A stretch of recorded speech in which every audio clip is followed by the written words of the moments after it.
got everybody. Don't just walk in. Good. We'll give the latecomers an additional 15 seconds to take.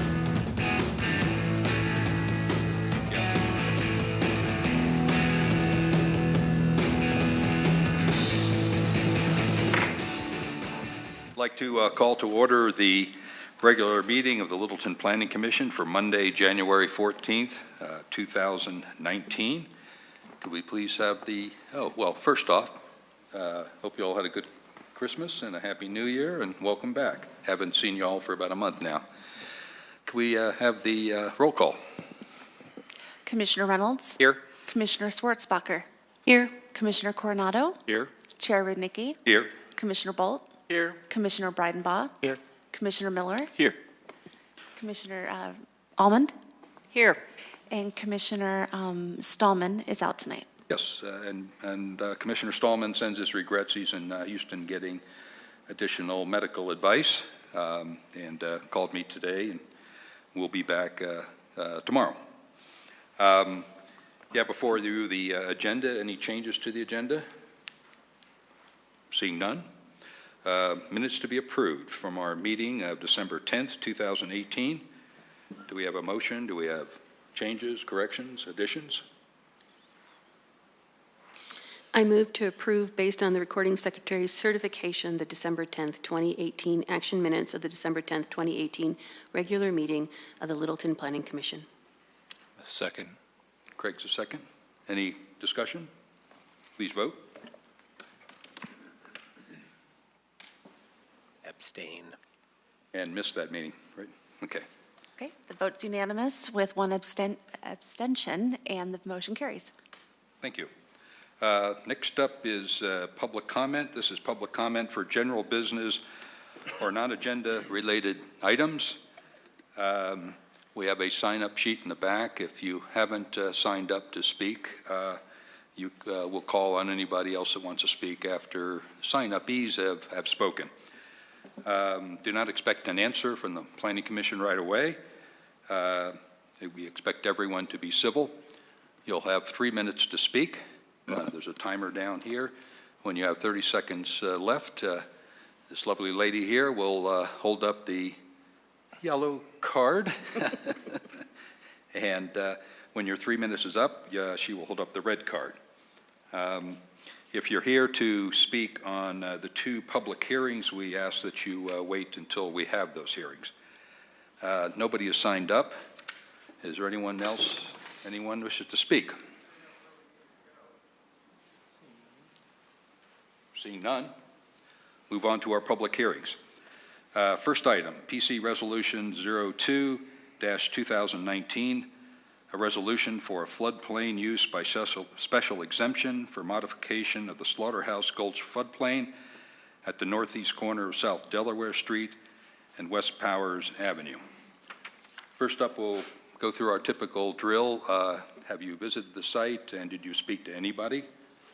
Start here. I did not visit the site specifically for this, but it is part of my 5K running route. I did not visit it this time. I am familiar with the site already. I did not visit the site nor talk to anybody. I did visit the site, did not talk to anybody. I didn't visit the site and didn't talk to anyone. Did not visit the site or talk to anybody. I did not visit the site and I did not speak with anybody. Good. Okay. We're all official now. Can we have a staff report, please? Thank you, Chairman Rudnicki and members of the Planning Commission. I'd like to introduce Ms. Carolyn Roan to give the staff report for the Public Works Department and the Community Development Department. All right, good evening, Commission. Thanks for coming tonight. Most of you I've presented before to, so I think you know me, but again, my name is Carolyn Roan. I'm the floodplain administrator for the city and work in the engineering department of Division of Public Works Department. And tonight we're here to talk about a proposal to modify the Slaughterhouse Gulch floodplain, as was mentioned, at the intersection of Powers and Delaware Street.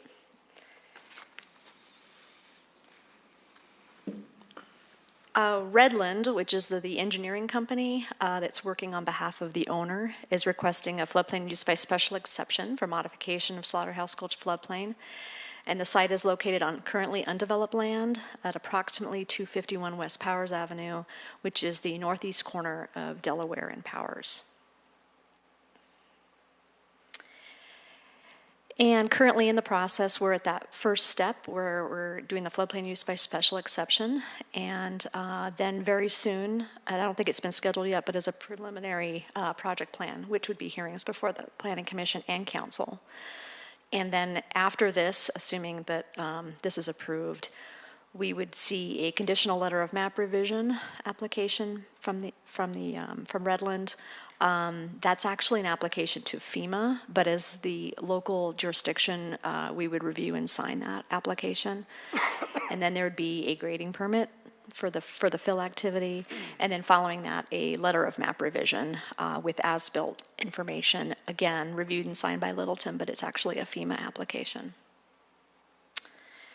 And this is approximately a location of the site, again, in the corner of Powers and Delaware, a little bit north of Littleton Boulevard and slightly west of Broadway. So on the left is a diagram showing the existing floodplains and proposed floodplains. The blue hatch, or I'm sorry, the blue shading is the current regulatory FEMA floodplain that's been drawn for Slaughterhouse Gulch through the intersection.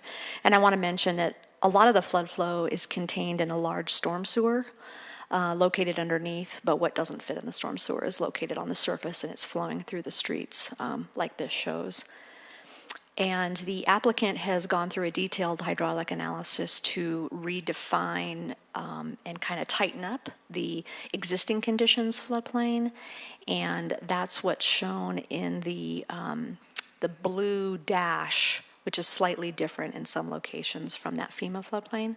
And then in red is approximately the delineation of the proposed floodplain after the project. And on the right, it shows the proposed project, the fill activity. Those are the proposed contours. The red delineation is approximately where the fill is located. And the pink shaded area is what they're calling an ineffective flow area in the existing condition. And I'll follow up a little bit more with that in a moment. But all of the proposed fill is occurring within that ineffective flow area. So again, the fill is roughly in the red boundary and the existing floodplain with the blue dash, and then the proposed is the red dash.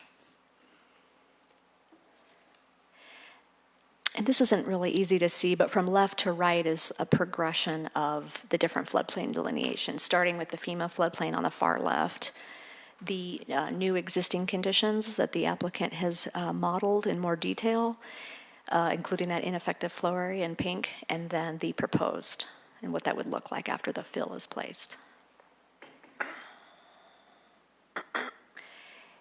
This is a cross-section looking downstream, or in other words, if the flow was going into the screen, of what this proposal looks like, with the dash line being the existing ground, including Powers Avenue itself, which is right in the middle of that cross-section. And then the proposed fill is that solid line that comes, that shows going up, the ground elevation going up, and that gray shaded area is the ineffective flow zone.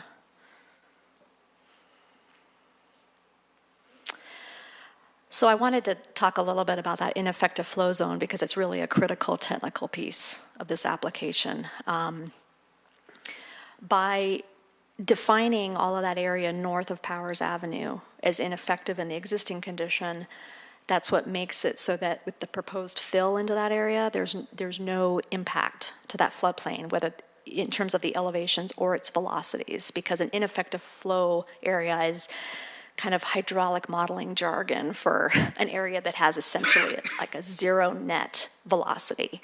So just to think about it, some examples of where this is often used in hydraulic modeling is on the approach to a bridge or a culvert that's located under a high roadway embankment, for instance, where the roadway is a lot higher than the stream.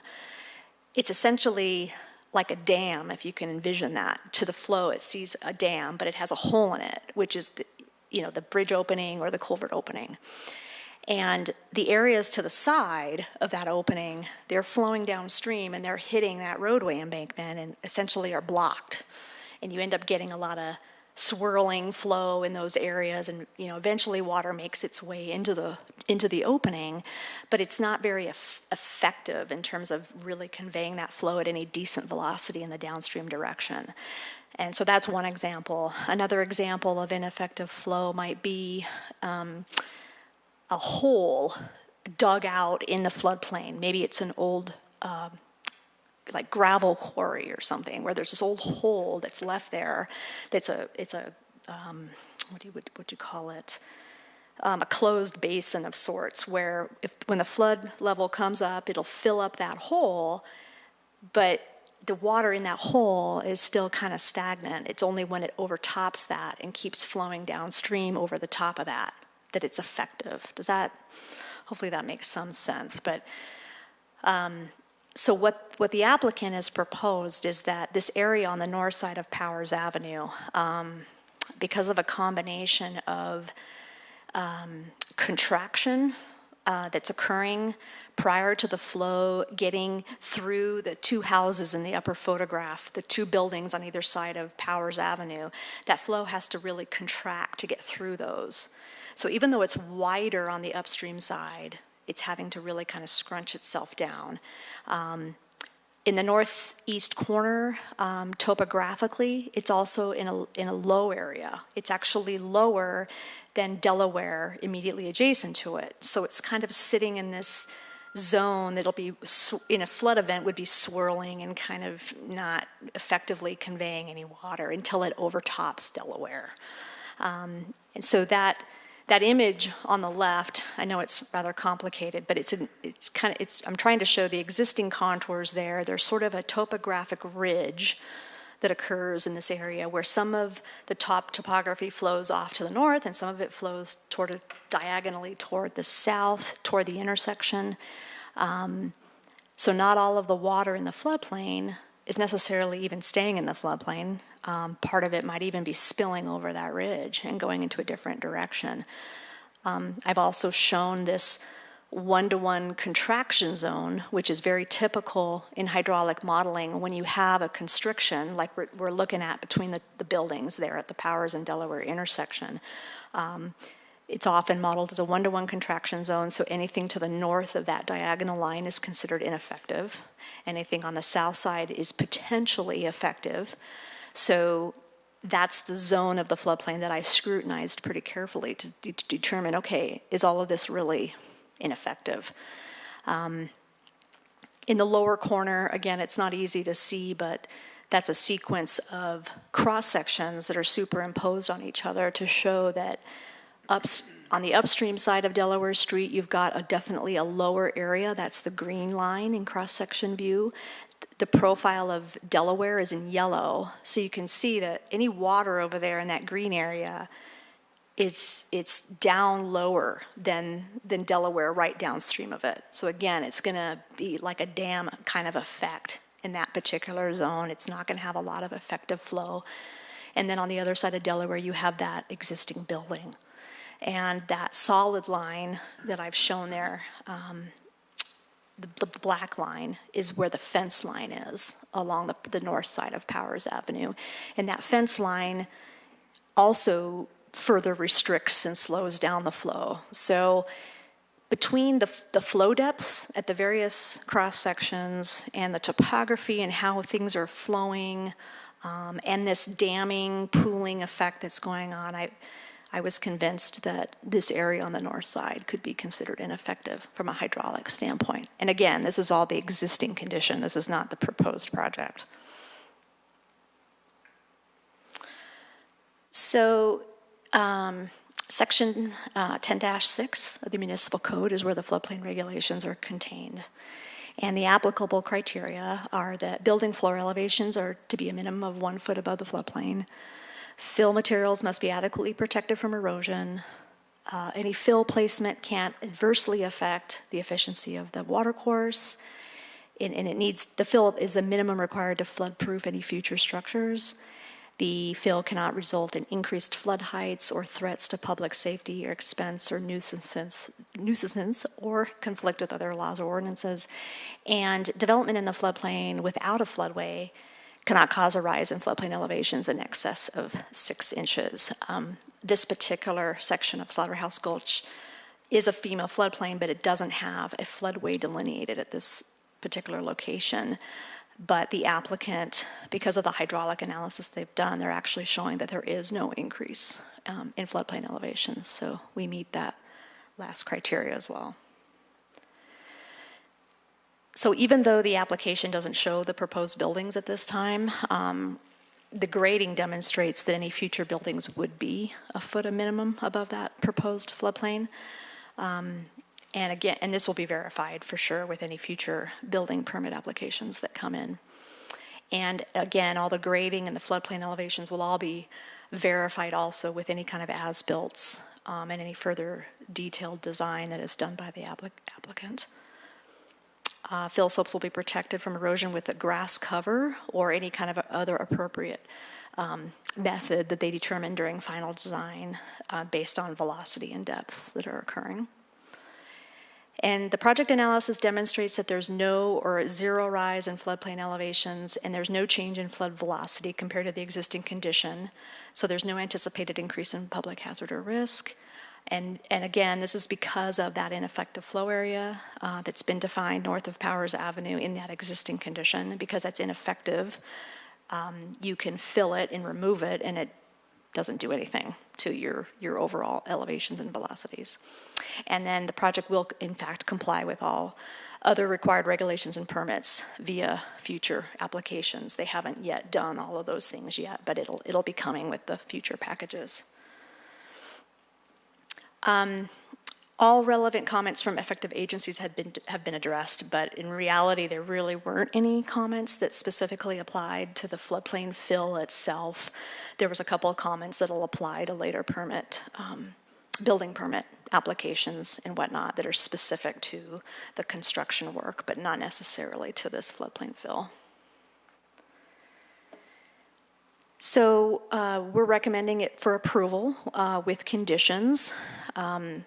The first condition being that they must apply for and obtain approval for a conditional letter of map revision, which is also called a CLOMR from FEMA. That's an application that's required prior to any construction beginning. So if it's approved tonight, then they would then proceed with their CLOMR application and submit that to FEMA. And should that CLOMR be approved, and prior to any construction of the fill, the applicant shall obtain a grading permit, which includes any final construction plans. And again, like if they determine based on velocities that they need to do any other kind of erosion protection, that's where that would come in. The applicant will prepare and record a final plat demonstrating compliance with the use by special exception and with notations regarding construction of future buildings that are located within the current existing floodplain. So in other words, those building permits can't get issued, and none of those buildings can be built until after this fill is put in, and after it's as-builted, and after the LOMR is approved by FEMA and it's effective. So as part of that process, they have to do an as-built survey and a certificate of compliance, and like I just mentioned, no buildings will be issued for any lots that are encumbered until that floodplain is officially redelineated by FEMA. So that's all for my presentation. Are there any questions? No questions for staff? Sherry, start with you. I have no questions, thank you. Right.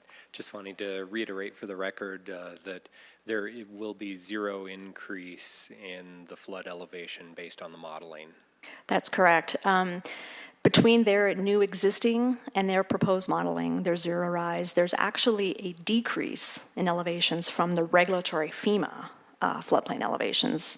So that will facilitate the letter of map revision approval because it actually is a benefit to the existing residences. I don't know that I haven't studied in detail to know if any of those homes are removed from the floodplain as a result of that, but that's a possibility. Thank you. So we're talking about no elevation gain, but when we look at the difference between the red line and the blue line, the red line is now in places where the blue was not. And the north part there on Delaware Street. Yeah, let me get, So now that red line now encroaches on the houses there on the left side, but with no elevation gain. Can you explain how now the floodwaters were now going to be in a place they weren't before? so we're talking about this one on the left here? Is that what the image? No, it's a, One on the right. One on the right. yes, the one on the right. So Okay. when you look at where the piece of property is, there on the corner, and then you go on to the other side of Delaware, go up north, and now you can see where the red extends above the blue, so the floodwaters will now be encroaching a building there off to the, excuse me, left there that was not there before. And how does that fit in with no elevation gain where water's now where it wasn't? Yeah, I'll let the applicant address that as well, but I'm assuming what this is just they mapped the proposed floodplain in a little bit more detail than they mapped the existing, because those should, in that area, they should match. It should not be different, because Right. that sounds very different than what you've been Yeah, explaining to yeah. us. Okay, so we'll wait for the applicant. Yeah. I have a couple more questions, and Mike, this might be more for you. It has to do with the neighborhood plan. So this is Progress Park neighborhood, and it would be on page 45 of the comp plan. And it talks about, and again, in this neighborhood, the storm drainage. The floodplain of Slaughterhouse Gulch is predominantly within the Progressive Park neighborhood. In order to eliminate potential risk to the health and safety of residents, minimize property damage from flooding, and to meet requirements of FEMA, the following recommendations are made. And I'm just making sure these are covered. That's more what I'm trying to do here. Floodplain overlay restrictions be imposed for applicable portions of both Slaughterhouse Gulch and Big Dry Creek, which requires the following, and I'm looking at C and D. Encroachment into the floodplain is permitted only to the extent that it does not increase the downstream flood surface area, which is what you've been saying. Encroachment into the floodplain is permitted only to the extent that it does not significantly decrease the amount of the valley flood storage. I don't know anything about the valley flood storage. You did not mention that. Could you perhaps, is that fulfilled here? When they talk about valley flood storage, my interpretation of that is the areas where it spreads out temporarily and stores water, just like we're talking about here. Okay. So this particular application would be removing this little triangle of valley storage. That's correct. If that's the intent of that. I haven't looked at that in detail, so I might have to check that. Can you add anything to that, Mike, about that? Is that requirement met? So my interpretation of that piece, Commissioner Schwarzbacher, is that it can't increase the harm related to the floodplain. So in talks with Ms. Roan, I think staff's opinion of the application at hand is that it does not increase the negative effects of the floodplain outside of the property, which is what we review it on. And that, I think, meets the neighborhood plan's intent. Appreciate that. I have one other question. So when you're looking on page 12 of the comp plan, and this is under the community-wide policies under land use, policy 8 states, environmentally sensitive areas such as floodplains, steep slopes, etc., shall be protected from development in order to prevent adverse effect to these areas. So there seems to be a conflict. Could you maybe express your thoughts on that? Certainly. Thank you for that question. I think there are some areas of high-value wetlands in Littleton, and some areas which are of a lower value, I guess. And this particular property, we don't have reeds or riparian habitat or some of the things that I think you want to protect as a community. This is really a fairly flat site that's undeveloped. As you drive by it, particularly that corner, you might not necessarily know that this is a floodplain area. Definitely if it had some of the riparian habitat or reeds or standing water, that type of thing, we'd take a very different view of it. And that's where I think those two provisions of the neighborhood plan and the comprehensive plan are not in conflict necessarily. If this were a higher value area, we'd definitely have a different view of it. Okay, so basically it's not environmentally sensitive, which is the qualification for this policy. That's our opinion. Thank you. No more questions. Since you sit in the vice chair seat, you get second to last. Oh, okay, that's fine. So hopefully Added bonus. David? I feel like I'm going to just be beating a dead horse here, so to speak. But I'm looking at this floodplain, and I'm looking at, in the subject property, how and you mentioned this, that the elevation is lower on the subject property than it is at the street. So it kind of forms, it appears that it forms like a catch basin for water here. And looking at the flow coming through here, I don't see how filling this in wouldn't push the water back over and increase flooding for some of these houses here. Do they have basements? Sure. Well, I don't remember off the top of my head if they have basements on that south side.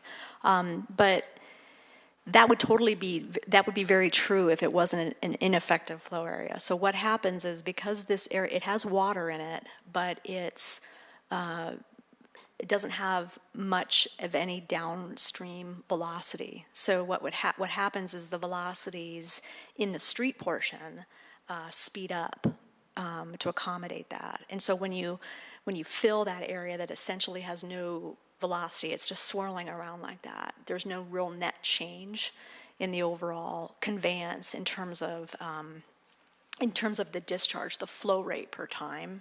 Except that you're putting more water onto the street now than was on the street. It just doesn't make sense to me. I mean, it may be ineffective right now because the water that's in there is just sitting there, but if you fill it up and push the water out of there, that is... Yeah, I mean, I understand your question. It has a lot to do with the velocity distributions through the cross-section of the flow, because you've got areas of that cross-section that are flowing very quickly, and then you've got zones that are flowing very slowly or really not at all. And that's what's happening in this situation, where it's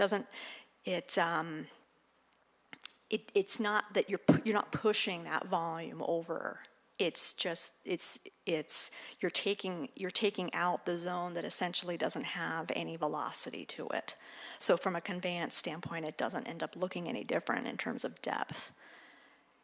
It's a very three-dimensional kind of hydraulic thing that, yeah, it's not that easy to explain. Yeah, I'm not a hydraulic engineer. I know. So. Yeah. Okay. Thanks. Yeah. Before we go any further with questions, does the applicant have a hydraulic engineer present? Thank you. Okay. We'll get to you shortly. Continue on, please. John? Do you know the approximate volume of that ineffective flow area? I don't, off the top of my head. The applicant may know. I've got the cross-section, let's see. What does this show? It's about 2.5 feet deep by,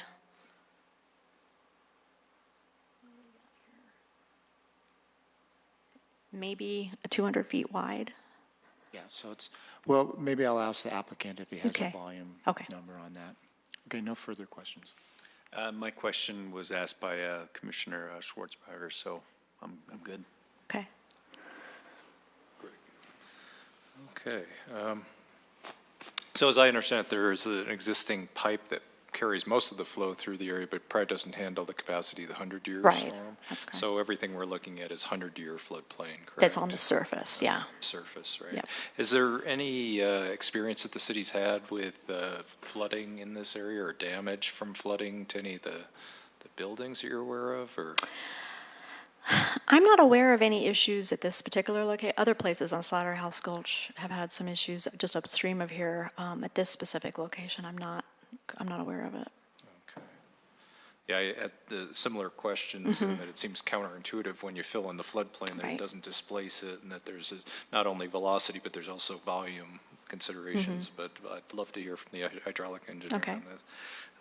So I think that's all the questions I have at this time. Okay. It has a 60-inch storm line. Has it ever overflowed out of that storm line? Did you know of?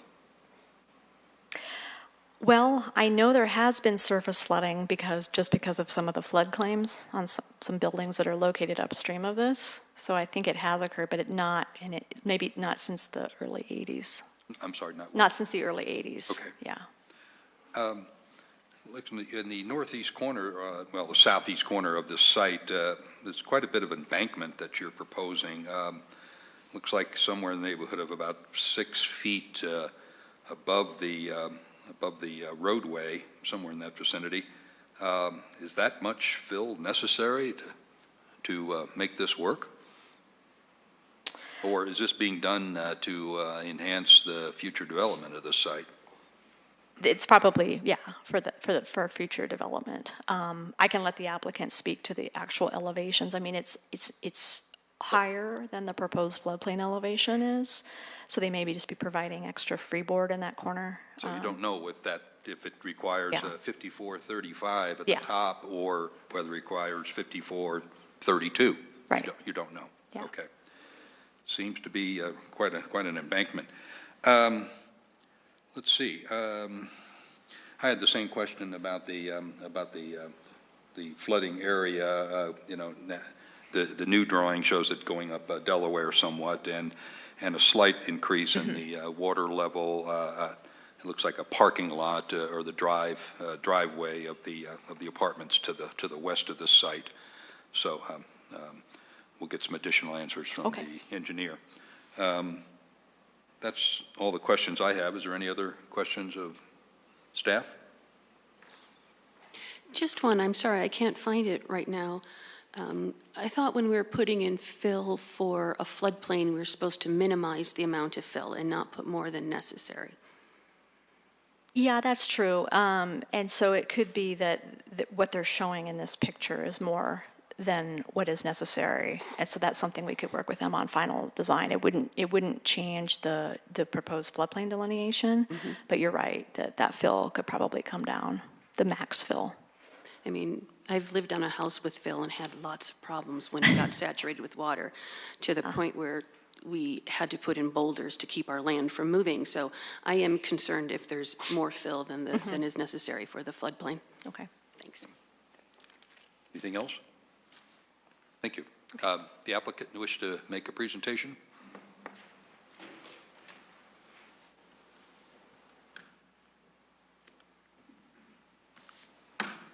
Good evening, Commissioners. My name is Mark Saval. I'm a professional engineer for Redland. We're a civil engineering, land planning, landscape architecture firm located at 1500 West Canal Court in Littleton.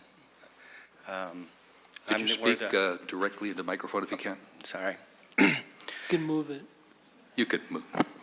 There we go. That helps. Plus, I got a cold, so that isn't helping. Join the club, Yeah.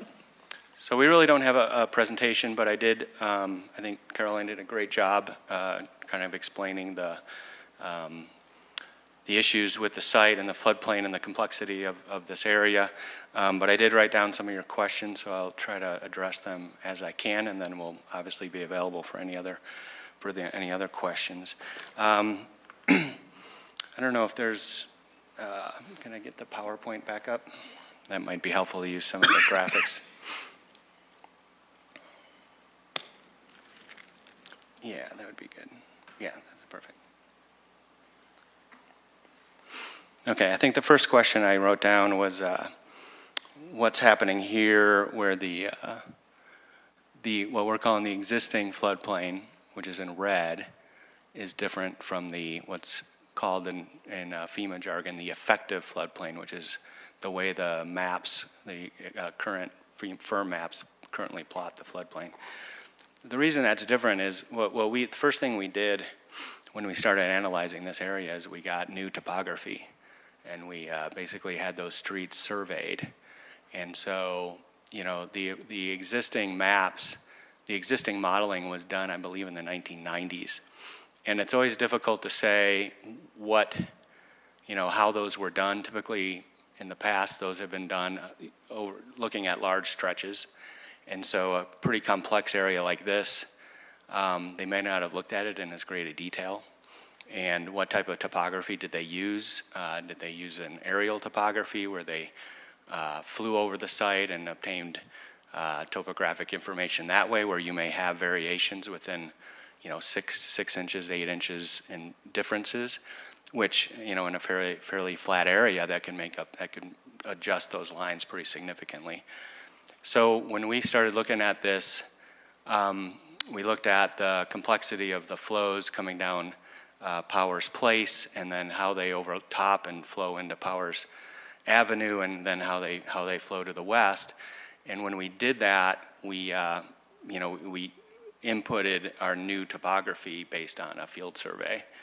And so that new information, even though the elevation of the floodplain waters did not change, they may have shown up differently on the map because our existing topography was different than what was used back in 1990 when the original modeling was done. So that is what's happening. That's what's happening in these cases here, is that even though the elevation of the waters did not change, when we look at the topography, the spread of that water actually comes out to there instead of to here.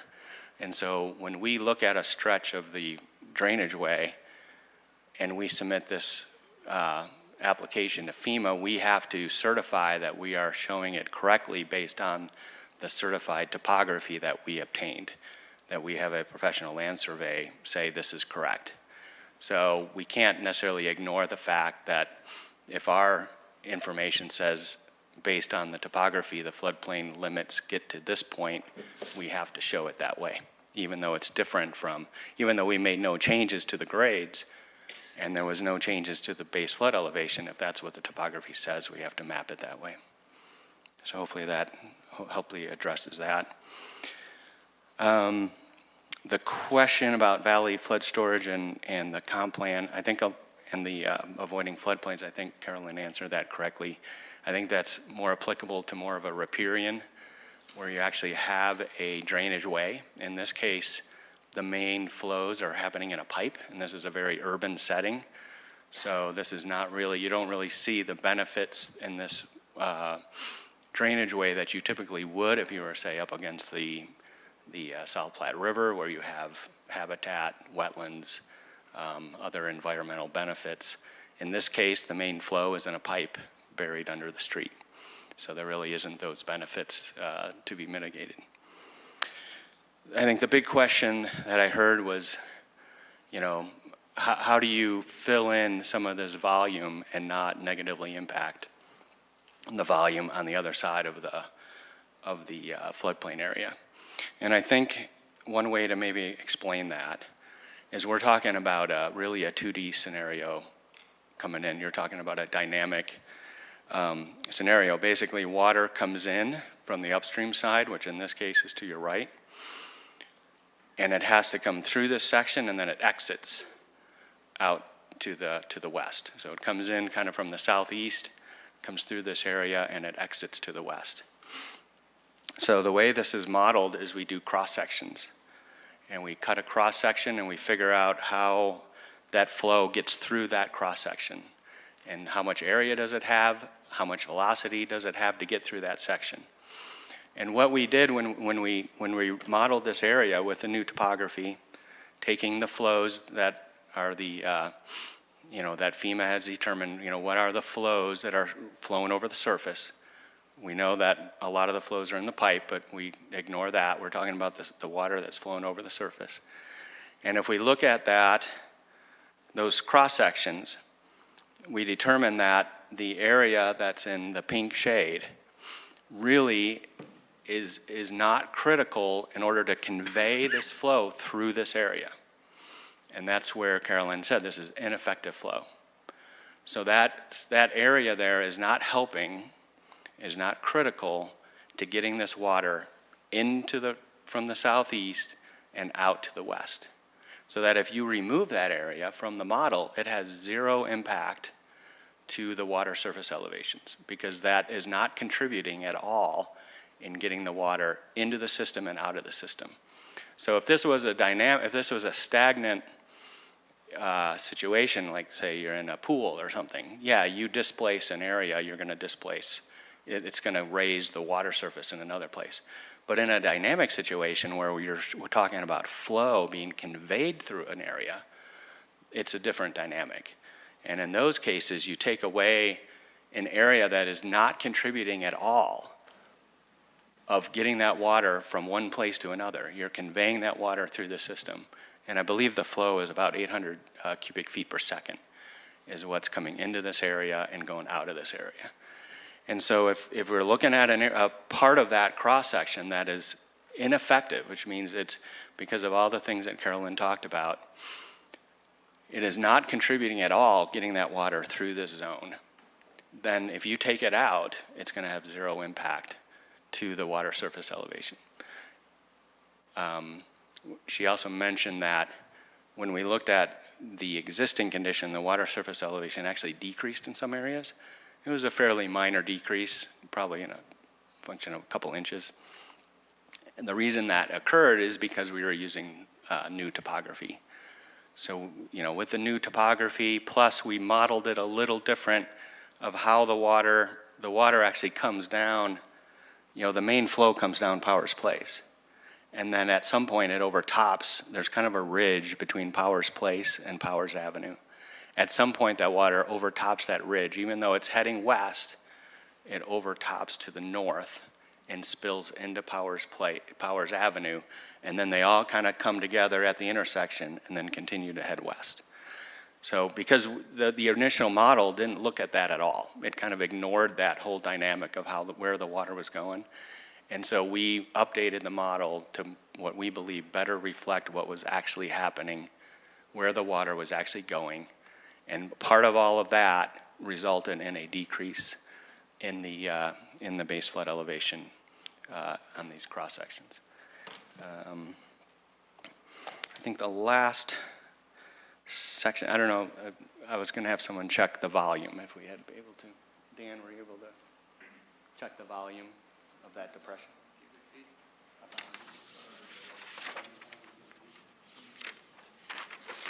So the volume of that area, that depression area that we're filling is, what's it? You sure? 100,000? So is that about 2 acre feet, roughly? Yeah, it's about 2 acre feet of volume that's being filled in that ineffective flow area. Well, the last question was about the embankment filling. So we have set the elevations to raise it above. Let's see, yeah.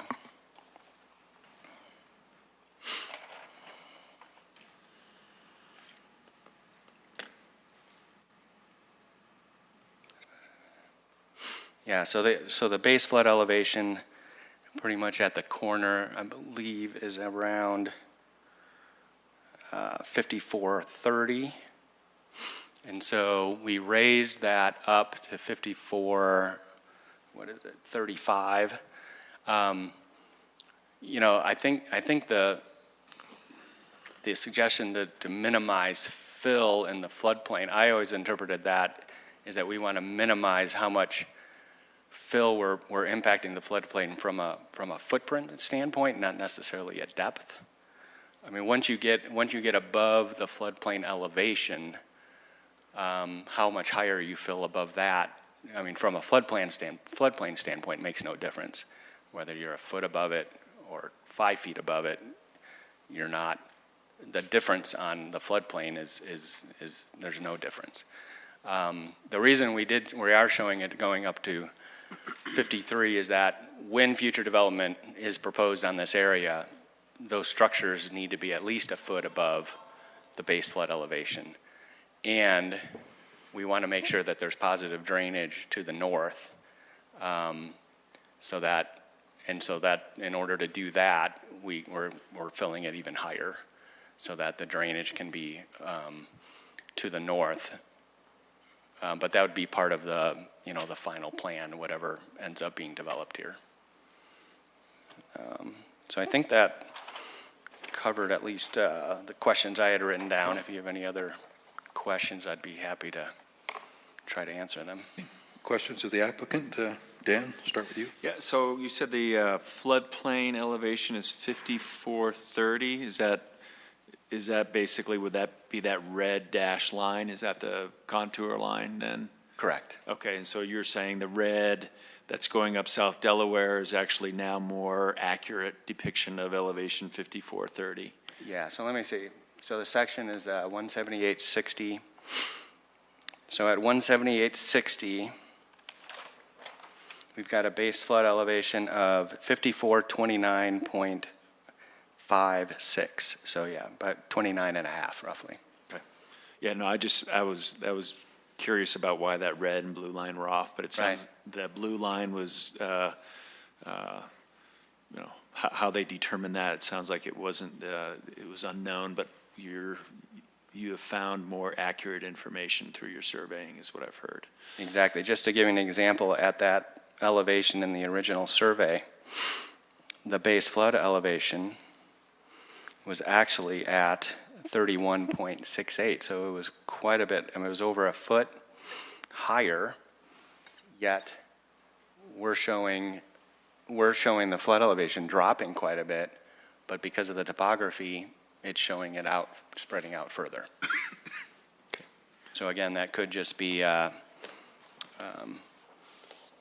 when the original maps were done, the precision or the accuracy of their topography may have been plus or minus that were a little bit more precise. Okay. And then that final elevation at the corner of, or proposed elevation of 5435, that sounds like that may be worked through as they get further into development of the site. Yeah. So, okay. Good. In the Redland report, page 5, second paragraph, it mentions a lateral weir 1 and lateral weir 2. Did you describe that previously? You said there's a elevation ridge between West Powers Place and Powers. Right. Is that one of the lateral weirs? Yes. So the flood flows comes down Powers Place. Okay.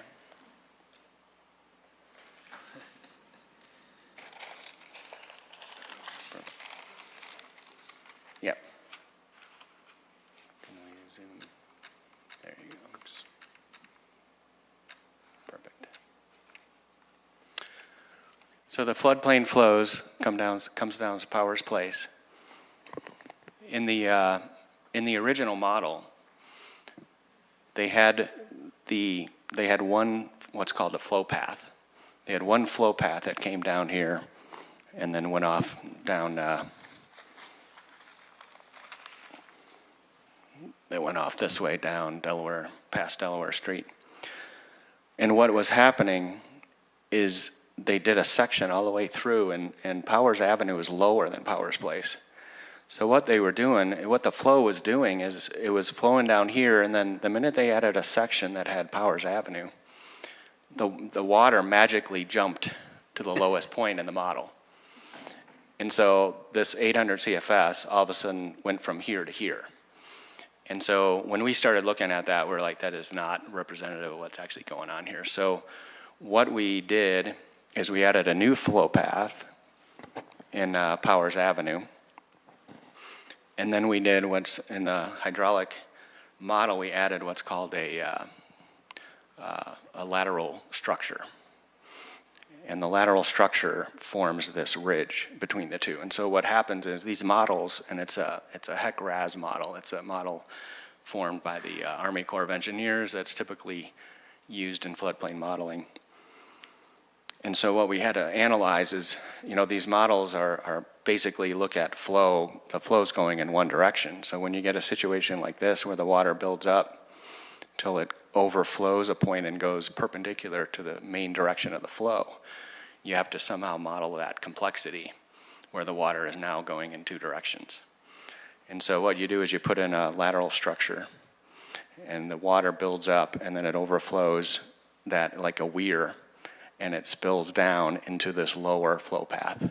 And then the two flow paths come back together and then it heads down Delaware Avenue or Powers Avenue once you get west of Delaware Place. So that was the modeling change that we made, which we believe is a better representation of what's there than what the original effective model was. And it took into an account what we believe is really happening, that the water flows down Delaware Powers Place until it reaches a certain elevation, and then it overtops this ridge and drops into Powers Avenue. And when we looked at that, of what that water had to go through, it has to go through fences, around buildings, through vegetation, whatever. We estimated that about 100 CFS actually, instead of having this 800 magically drop down there, we assumed that about 100 CFS actually spills over the side and drops down into Powers Avenue, and then the rest continues down Powers Place until they all come back together again here and drain off to the west.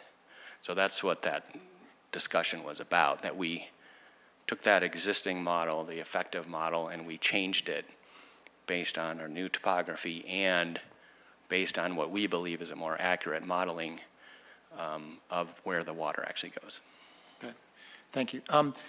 I believe you had a datum change from the previous model to this model. Yep. Were there any significant problems or issues with the datum change elevation data? No. That you experienced, or was it pretty straightforward? So the previous model was in a datum, the 1929 datum, and right around in the mid-90s, they switched throughout the state and throughout the country to a 1988 datum. That datum difference varies depending on where exactly you are in the state. It's roughly around 3 feet. So we were able to, our surveyors are able to know exactly what that conversion is. So we were able to take the elevations from the previous model and make that adjustment. So we were comparing apples to apples. So you have a high level of confidence in that data? Correct. Datum correction? Okay. Yeah, that's a pretty standard correction on pretty much anything you deal with pre-1990s. You're always making that conversion from the 1929 datum to the 1988 datum. All right, thank you. No further questions. Thank you. Well, and I have a bunch of questions, but they're not, I guess they're not really relevant. You answered the question I had before, so I'm good. Sherry? No, I have no different questions than anybody else, so it's a learning experience for sure. So the finished floor elevation labels, do those account for the garden level apartments? Is that the garden level of the apartment buildings, or is that what you'd think of as the ground floor? That is the grade at the building. So it does not account for basements so it's the actual grade. If you were standing up against that building, that would be the ground right there. The dirt hits the foundation? Yes, exactly. Thank you. Probably should label it FGE, finished grade elevation. I look at that as a finished floor elevation, yep. The floor you stand on when you walk in the door. I understand. That's probably, yep. Okay. And then one question about the 800 CFS, or cubic feet per second, that's going west on Powers. There's no increase in the elevation of the floodwaters. Does the proposed change affect the velocity downstream? That's a good question. No, it did not increase the velocities. Thank you. Thanks. So clarification, your model is here in 2018 versus the model in the 1990s. It's just more accurate. We've just learned how to do better modeling. We believe it's more accurate because we believe our topography is better. And we believe we're looking at this section in a way that more represents what's actually happening on the ground. Like I said, that, you know, I obviously don't know who did that there, but they were probably looking at a rather large area. A lot of the times these are done in large sections, so they probably just didn't look at this particular point with as much precision as we are, because we're kind of focused on this area. So they looked at it in a different, kind of simplified it. Probably the way to do it is they probably simplified it. Does this all come out in the CLOMAR when you apply for that? Yes, yes. So when we apply for this, we're going to be applying. So what you do with FEMA is you send them, you basically take what's called the effective model, which is the model that was the basis for the last map. You take that, you plug it into the current software, and do what's called a duplicate effective, which means you're basically taking that effective model and you're duplicating it, but you're duplicating it in the most current floodplain model. So you submit that to FEMA. Then we're going to be submitting an existing model, which says, okay, that was the effective model that was used for the previous mapping. We believe it needed to be improved in these areas. We used new topography. We modeled it differently that we think better reflects what's actually happening. And that's the existing model. And then we submit a proposed model that says this is with our proposed conditions where we're adding this fill in this corner, this is the proposed model. So we submit all 4 of those models to FEMA as part of our application. So at any point, if this shows that there actually is a change in elevation or velocity, what happens to the CLOMAR? Does it not go through, or what? If they make any substantial changes to our modeling, then we'll be talking to Caroline about. She'll be involved in that. They'll be copied on any comments we get from FEMA. The city will be copied on all those. As clarification, a CLOMAR can't be approved if there's an increase in floodplain elevation on an existing structure. So Stop this progress. yeah. Okay. And so now to my other question, which was about fill, and Caroline, you might have to jump in with this based on what you were saying. And what I'm reading, it didn't sound quite the same, but it says, okay. Subsection B to D also applies to this application because fill material is being placed within the existing floodplain. Let me make this so I can read it better. To elevate the ground. The fill placement does not adversely affect efficiency of the water course, and the placement is the minimum required to flood-proof future structures. So is that what you're saying, is the amount of fill you have is the minimum required to flood-proof the future structures? Did I that?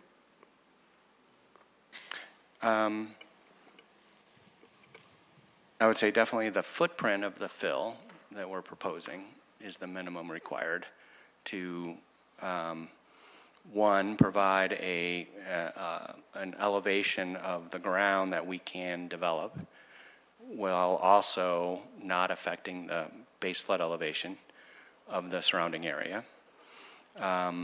And then the question is, once we get to that footprint and we've raised that area above the base flood elevation plus a foot of freeboard, any fill beyond that we believe is necessary in order to provide positive drainage in this area, so that when the development occurs, you'll get water that efficiently flows off of the site. Whether that 5435 is the final elevation that site's going to be in, we don't know yet, until we know what's going there and until we know what the, whether this is a building or multiple buildings, we have not gotten to that yet. We put it there so that we can get, in an undeveloped condition, that was the elevation we determined it needed to be in order to get positive drainage away from this corner, so that you don't get sitting water there. So I'll just double check. That sounds to me like the minimum. Is that what you're? Yeah, and I think what Mark's getting at is, I mean, that local drainage, facilitating that positive local drainage is another form of floodproofing. It's not necessarily floodproofing from Slaughterhouse Gulch floodplain, but it's other, other drainage. Thank you. Yeah, I think other commissioners have asked all the questions that I have, really. I do have a little bit of concern about the height of that proposed berm being about 6 feet above the street. Is that, what's the approximate slope of that down the way you're showing it now? Is that like And 3 it's to 1? at, I believe it's either at a 3-to-1 or a 4-to-1, which is a slope that can be maintained. Okay. And for the modeling, I assume that the old model and the current model, are you using HEC-RAS for both of those? Yes. Okay. Yeah, the effective model was originally HEC 2, which is a fairly older program. The new model that we're using, I believe it's HEC-RAS 4.0. Okay. All right. Which is one of the current. I think they just maybe moved to 5.0, but when we were doing this last summer, it was 4.0 was the current. Okay. That's all I have. Thank you. Just a couple of points. When I mentioned the berm, I was looking at the effects on Delaware and West Powers. You brought up the fact that raising it to 5435 thereabouts will give positive drainage of any water in that corner towards the north. I wasn't looking at that originally. I could see it getting down to 5434. It's something that'll be worked out, but let the record show the little concern about the height of that, visually along Powers and Delaware. Try to keep it as low as possible and still achieve.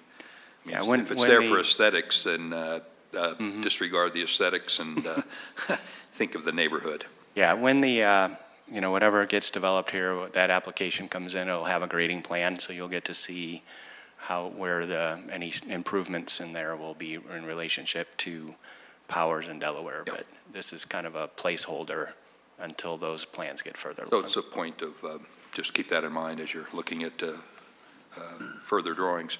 The only question I have is the pipe is a 60-inch pipe. What would it take? What pipe size would be necessary to avoid all of this? 100-inch, 120-inch?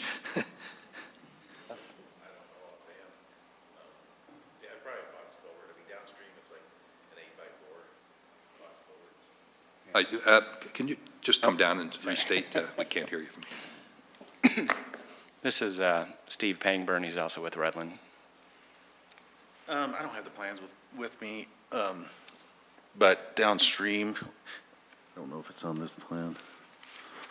It's a box culvert, and I don't even know if that takes the 100-year, because this is only like the 5-year storm. It would be a major undertaking. It would be, yes. So, well, I lied. One more question. So the water consolidates and then heads west on Powers. What do you got? Little's River heading towards the west? It just flows on the street wherever it wants to go? What happens to it downstream? It flows down the street and then it dumps into the park. There's a park here. Okay. I think this is also used for some type of, I don't know if it's used for formal detention or? It is a detention pond, but it doesn't hold the 100-year either. So it's more like a 5-year detention pond. So the pipe coming out of that detention pond is actually even smaller. Thank you. Yeah. Any other questions for the applicant?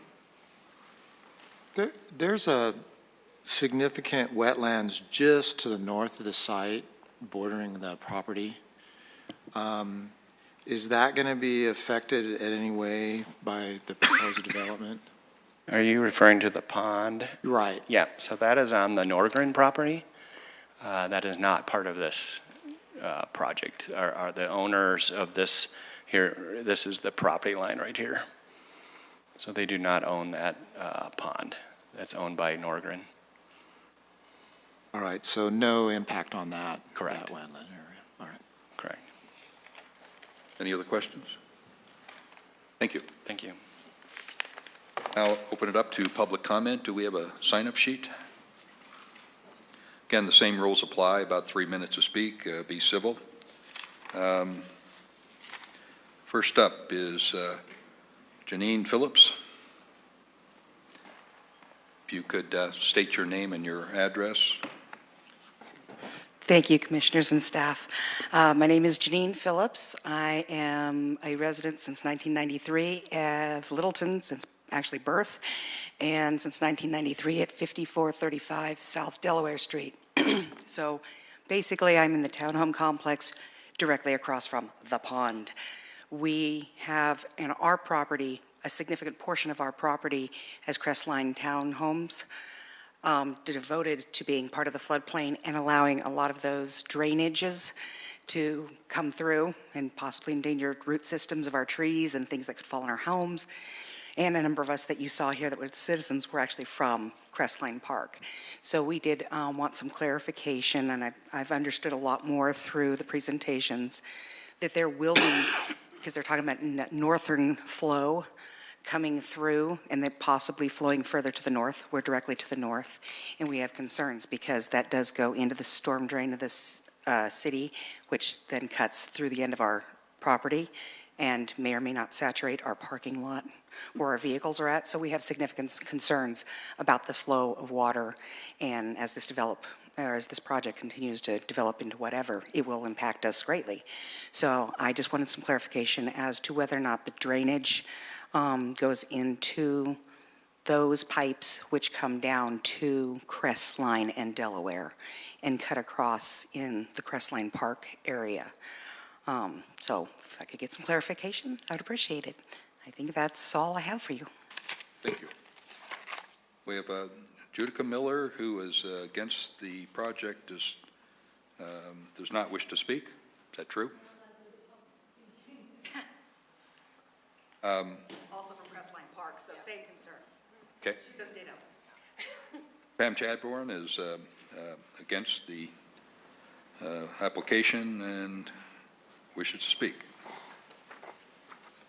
Good evening, Planning Commission. I'm here in my continuing series of being against floodplain exemptions. And I'm going to continue my refrain. These are missed opportunities by the city to solve drainage and use for the city's purposes and the good of the city and the citizens. And what the Planning Commission and the staff have done by not paying attention to this is allowing bad development that will prevent our best use, the best and highest use of this property in the future. So our comprehensive plan says that we will treasure and value the river and the waterways that flow into it. And we have several of those in the city, and they are huge assets, and they are places where life will continue from the South Platte corridor along these river or waterways, or they could have. And I mentioned before, where I live, there's reeds, and that's down at the bottom of Slaughterhouse Gulch, where right before it crosses Santa Fe to get to the river. Now, if we had had the vision and looked at Slaughterhouse Gulch as a waterway, which the comprehensive plan says we're supposed to do, then we could have looked at this corridor while it was undeveloped and created a plan for it. And now that's gone forever. And these folks want to urbanize it and make it a certain way. And I regard that as just a violation of what it should have been done for the good of the people. This is not an urban area. It shouldn't be. Now, I'm grateful to you, Robin, for bringing up this is environmentally sensitive areas such as floodplains should be protected from development. And that happens all through our planning and policy discussions. Where are you doing this, Planning Commission? I need you to do it and to tell staff to do it. Now, my other disappointment here is that our hydrologic analysis is only for this application, and that happens over and over with applications. Where is the analysis from the city's point of view? You heard people downstream talk about concern for their parking lot. What about the flow to the north in Norgren's property? Is this creating problems elsewhere? You did ask questions along those lines, but I don't think we have any data to show that there's not problems created elsewhere, and nobody knows about basements nearby. Why not? We need a city analysis for you to make the right decision for this stuff or to have planned it correctly.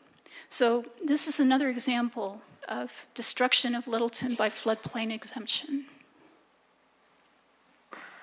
Anyone else wish to speak? We'll close the public portion. Entertain a motion, discussion. Doesn't the applicant usually get a chance to then make any further comments at this Oh, point? yes, I'm sorry. Yes, the applicant wish to rebuttal? Or any additional comments? Thanks, Rob. I think the only thing I'll add is, as far as the impacting areas outside of the area that we studied, we did not change the flows. So there was 800 CFS, 800 plus or minus CFS coming into the area we studied. There's 800 CFS leaving the area we studied. We did not change those flows at all. So impacts downstream or upstream, will have no effect because the flows did not change. All we did is we just analyzed where those flows went through the area that we studied. So there should be no impact, or there will be no impact, both upstream and downstream of the area that we studied. I think that's probably all I had to say. Thank you. Thank you. Can I just confirm something, please? So you're saying to the people in the Crestline Park that their concerns, they will not have any impact on with what you're doing? That is so correct. their concerns, okay, Yep. Thank you. Motion maker? You're the motion maker. You're in the chair. If you want to bail, we can put Rob in the seat. That's okay. I move to approve PC Resolution 02-2019, approving a floodplain use by special exemption for modification of the Slaughterhouse Gulch floodplain at the northeast corner of South Delaware Street and West Powers Avenue with the following conditions. The applicant must apply for and obtain approval for a conditional letter of map revision CLOMR from FEMA, and should the CLOMR be approved and prior to construction of the fill, the applicant shall obtain a grading permit and floodplain development permit, which includes final construction plans, and the applicant shall prepare and record the final plat which demonstrates compliance with approved use by special exception and notations regarding construction of future buildings located within the existing floodplain, and the applicant shall conduct an as-built survey and certificate of compliance will be completed following the construction of the fill, and last condition, no building permit shall be issued for any lot encumbered by existing floodplain until such time as a letter of map revision, LOMR, is approved and effective. Thank you. Do we have a second? Second. We have a second. Any discussion? We can go up and down the line. Anybody, go ahead. If not, we'll vote. Seeing nobody, just a couple of comments. The applicant and the staff have proven to me that there's no additional harm to the neighborhood. Planning Commission is, the current Planning Commission is not responsible for a planning commission or a building department or a city from the 50s that built up this area. I've made my comment about the one item, the berm, that can be discussed further in a future drawing. I think this is a reasonable request. Any other comments? I had a few. Yeah, I think if we were looking at it as greenfield area and the area was to be developed, a gulch, slaughterhouse or otherwise would be probably channelized, or at least a larger pipe put in place to handle a 100-year storm, at least with what we know today about flooding. Unfortunately, we're working around conditions that exist there. I imagine a number of the homes in that area that are in the floodplain, and if they have mortgages, bank mortgages, they have to get flood insurance. That's unfortunate. I've been in that situation myself. Anything that the city can do to help get them out of the floodplain is great. In here, our options are limited. This is really a development proposal. I think that the Clomer and the FEMA requirements is a pretty high bar from my experience. So if they can meet the Clomer and Lomer requirements, I have a high level of confidence that we're protected from any change in the flooding conditions, at least in negative change. So I could support this. Any other comments? Seeing none. Time to vote.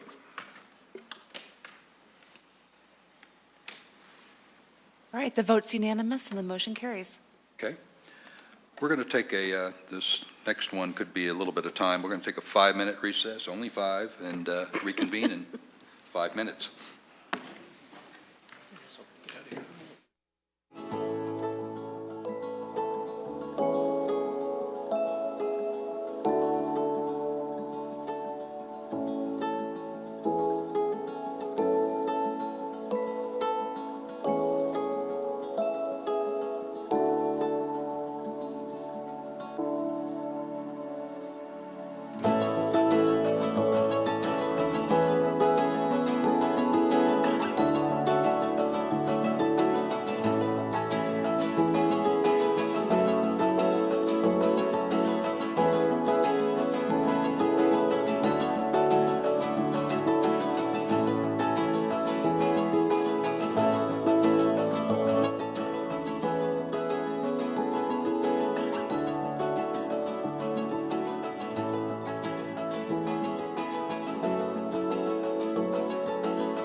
Back in session. Next item is PC Resolution 01-2019, a resolution to amend Title 10 of the City Code, Chapter 1, regarding recreational definitions, and Chapter 8 regarding conditional uses to include indoor shooting ranges. We have a staff report, please. Thank you, Chairman Rudnicki and members of the Planning Commission. My name is Mike Sutherland. I'm the planning manager for the city of Littleton. Tonight, just a couple of housekeeping items before I begin. Commissioner Reynolds sent me an email earlier today and said, gosh, what we saw in our staff report was difficult to read as far as the chart goes. When we transferred the document from Word to Adobe, it kind of messed up the formatting of it. So some of it got a little bit cut off, and then it was a little difficult to read because the headers weren't there for the zoning districts. So we distributed a new revised. It's the same content, but a different format that I hope will be a little bit easier to read. That shows the headers for the zone districts and includes the full width of the table that was intended to be in your staff report. So my apologies for that confusion. And that should be in front of you. And if any member of the public would like one of those charts, we have them available. So for the presentation, this is we have titled it a Recreational Facilities Amendment to Title 10 of the Littleton City Code. And it does encompass a little bit more than that. There are several proposed amendments, and Mr. Kemp from the Attorney's Office will kind of help me out with some of this presentation. But Chapter 1 includes new definitions for a variety of different items, and many of them have to do with the recreation section of Chapter 2. Chapter 2 of Title 10, which is the land use chart. We noticed that several uses in the code did not have definitions, so we made an effort to correct that.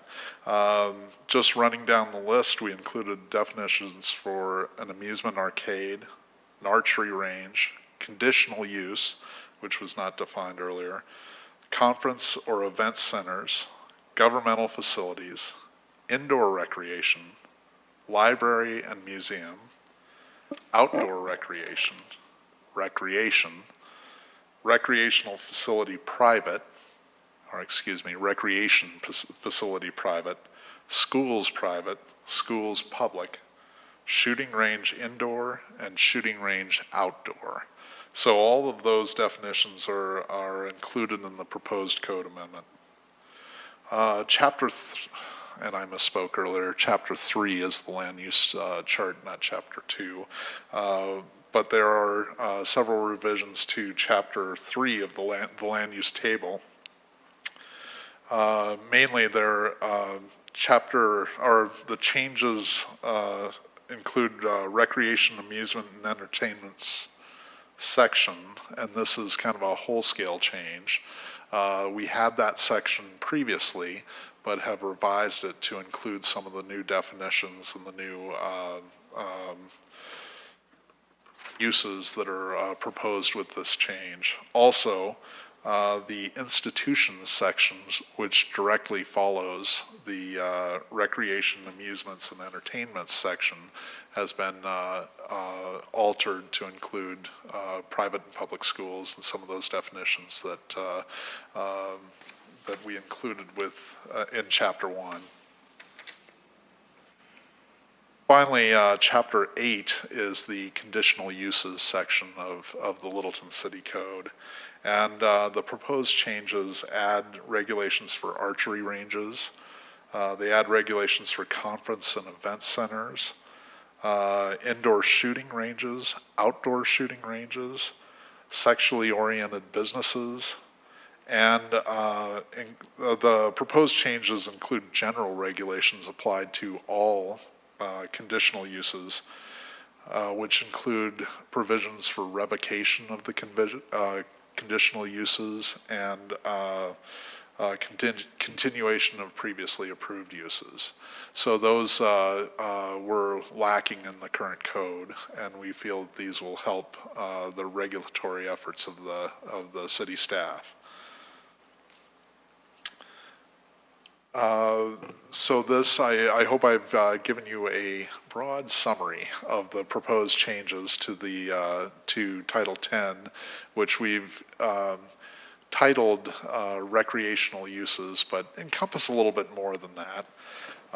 Your options tonight are to you can either recommend approval of the changes to the City Council, recommend approval with conditions, recommend denial of the changes to City Council, or continue the matter into a date certain, and the staff would recommend approval. With that, I will conclude my presentation, and we are available for questions. Good. Thank you. Jason, we'll start with you.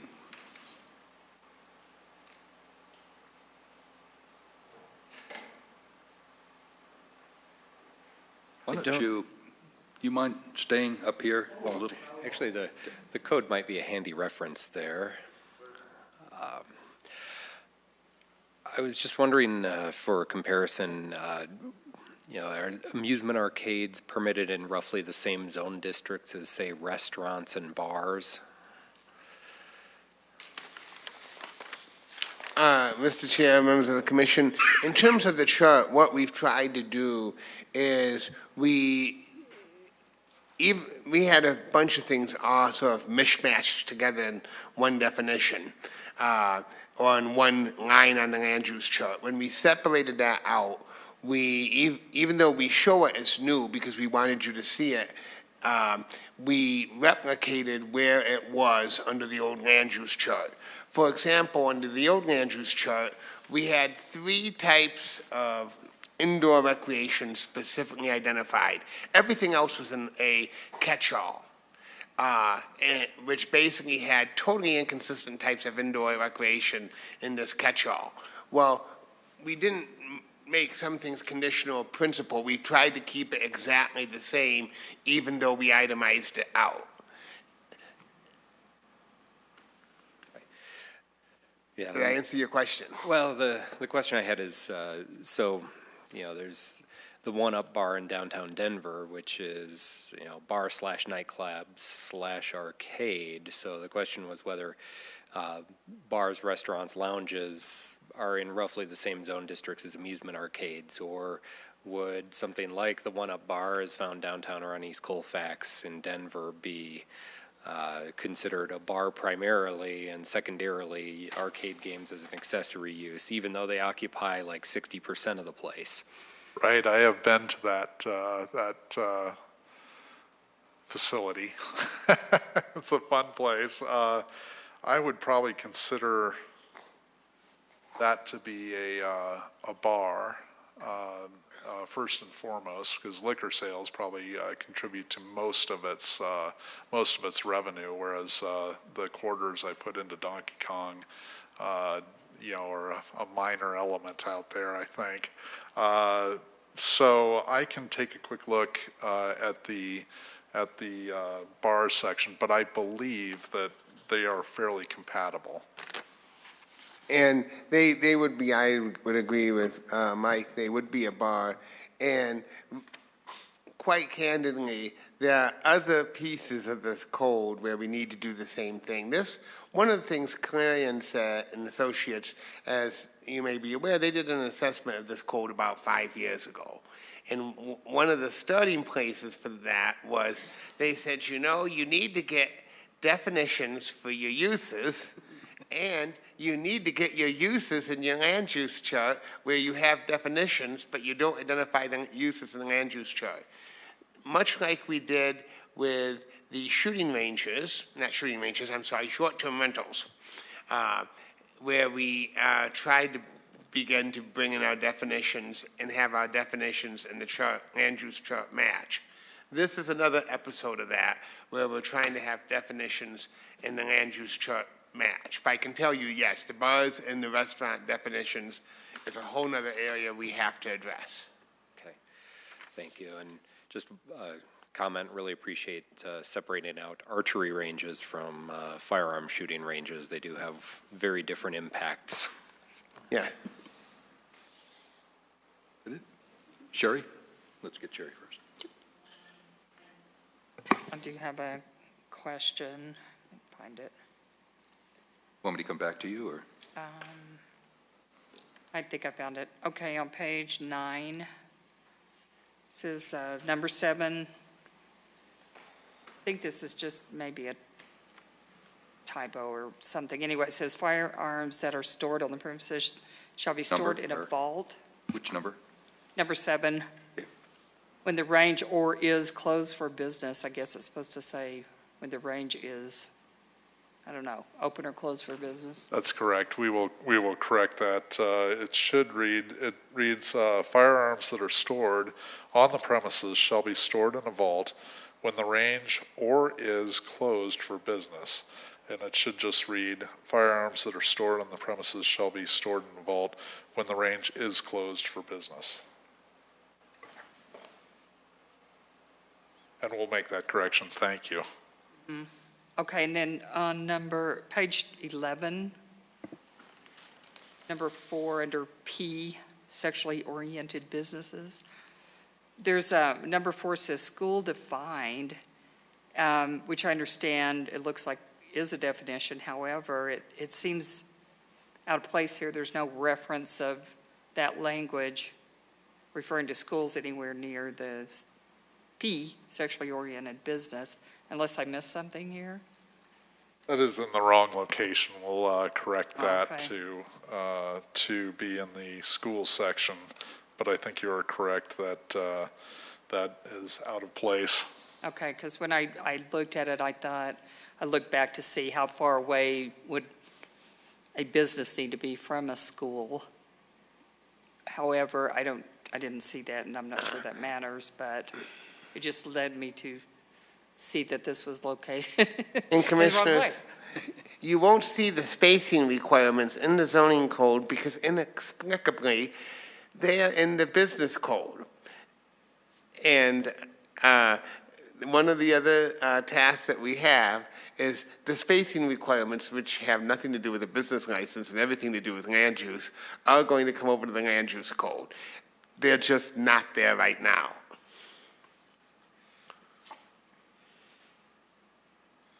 Okay, otherwise, I see a lot of punctuation and typos, which I'll just send in if that's okay, rather than take time to point those out.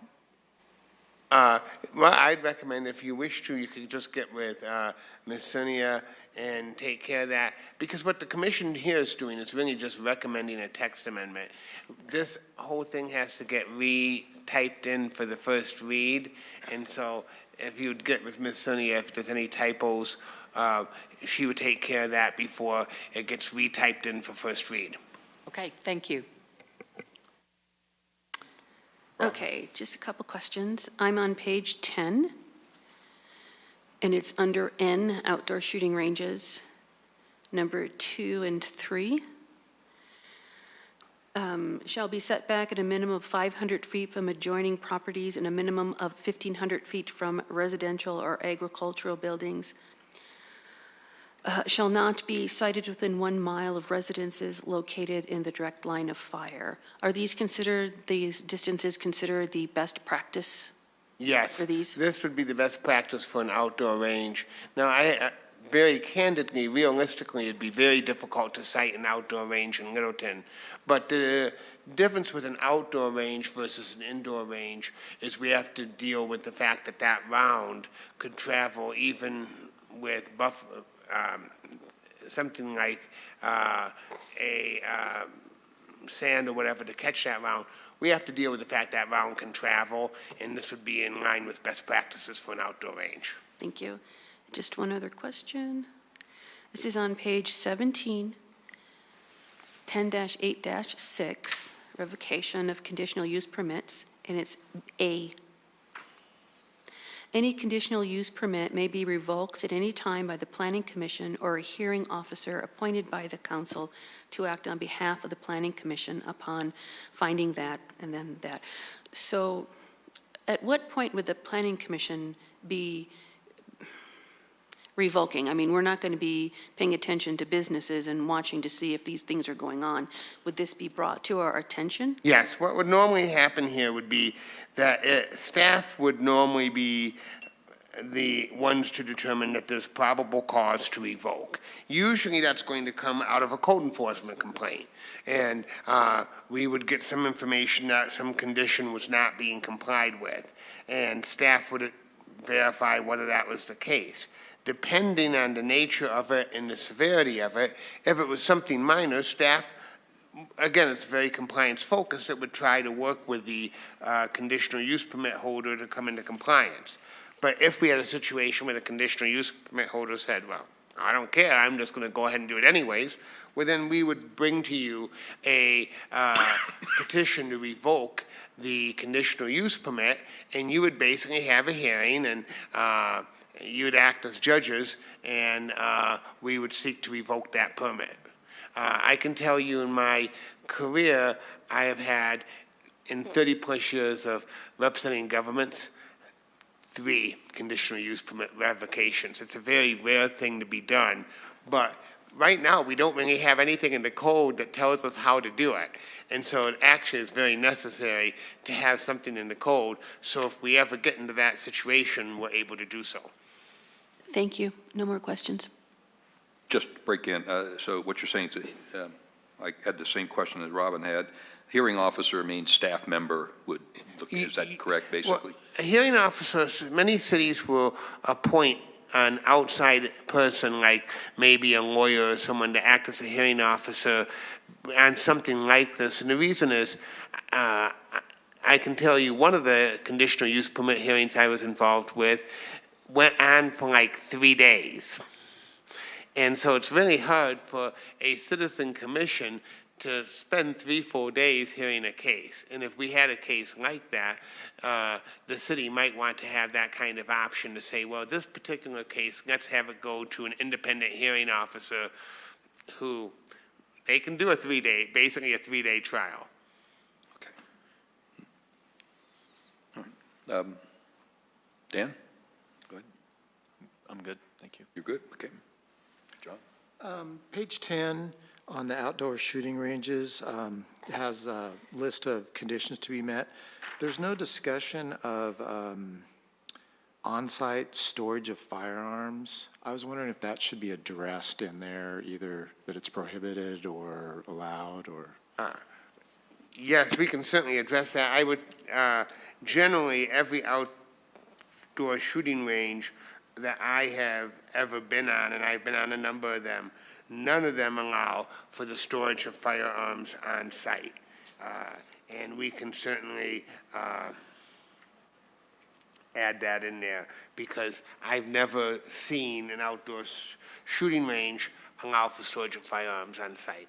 Yeah, it might be a good idea, just so in case somebody doesn't try to do that. My recommendation is we will simply renumber these, and we will make sure that we add a number, another one that would indicate that there would be no storage of firearms on site. Okay.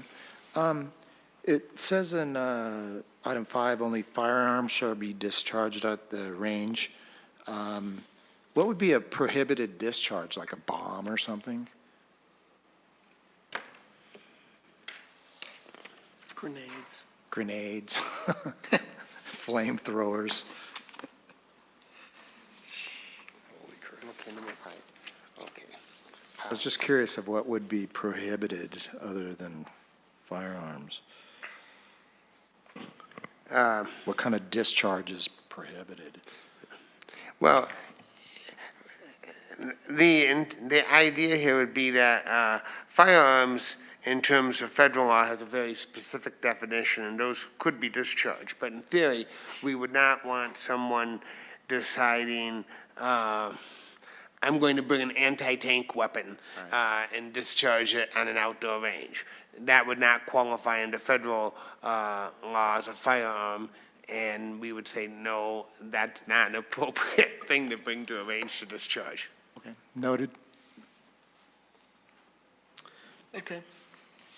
You might have said this in one way or another, but on the sheet that you gave out specifically here, there's a lot of things crossed out, but my understanding is that none of those crossed out things were deleted, just moved. That's correct. What we tried to do is, one of the other issues with our code is that, like, on a topic like recreation, we have recreation, things that are all elsewhere in the code, and so we've tried to group things together much more topically, so that if I'm looking for a movie theater, I'm going to be seeing it right next door to things like an event center or a teen club, where if I'm looking for an art gallery, I'm going to see it in a particular place.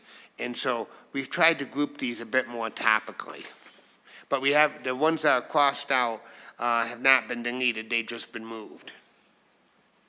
Okay, thanks. Okay, I just have one question. On page 16, under D, principal permitted uses, there's a section that's highlighted in sort of an olive green, as opposed to the sort of cyan color that was used elsewhere for highlighting. Was that added as well as the cyan? Yes, that was added because we recognize if this code is adopted, we actually have a very unusual situation in that you normally may change things from conditional use to principal uses. It's very rare to have a situation where you have something that's a principal permitted use and you're now going to impose conditions on it. And the question is, what happens? Does that principal permitted use lose its status? And so we wanted to make it clear that it doesn't lose its status if it, for example, makes an expansion within a structure. However, our site plan code makes it very clear, if you do any exterior modifications to the structure or expand that structure, you now have to get a site plan and you'd lose your principal permitted use status and become a conditional use. But we wanted to make sure that we clarified what happens if I'm in a building and all I do is expand my operations in the existing building. I was a principal permitted use before. Am I still principal permitted use? And the answer is yes. Okay. So it's kind of a grandfather clause, basically, if you're... It's kind of a grandfather clause, except because use permits are not zoning, you really don't get grandfathered rights. So we were just trying to be explicit about that. Okay. Okay, that's the only question I had. Thank you. Okay. Go back to the beginning here. It looks like a lot of these definitions are from Clarion's work. Is that correct? Yeah. Yes. Okay. And that was one of the recommendations that they have made, is that, and the goal here eventually will be that every use will have a definition and every definition will have a use. And other than the shooting range, other uses you've left as is. You didn't change a church from permitted to a conditional. No, we didn't make any of those changes. We left those as is. I mean, none of us had the time to go through every single use and make sure you didn't slip in something, going from conditional to permitted or this or that. We did not change any uses. I think after the comp plan is done and after we make other revisions to the zoning code, then at that point, probably that's a discussion that we need to come back to the commission on. But we're a while away from that. We are. These are rapid fire. Page 4. You've knocked off off-track bedding and the special permit. Is that somewhere else, or is that just, has that been eliminated because it's illegal in Littleton? Yes. Actually, we have a separate off-track betting, and again, it kind of drives me from the lawyer standpoint nuts because it's in Title III of the Business Code, and it has all the spacing and land use requirements. So if I was looking for the zoning, I wouldn't ever find it. Now, we did in that chart actually leave off-track betting. It's still in that. If you look at the chart that was handed out, you'll see it, and it's still shown as a S, which is a special use. Okay, it's under there. 11.02. They're just moved, okay. Just moved. Page 9.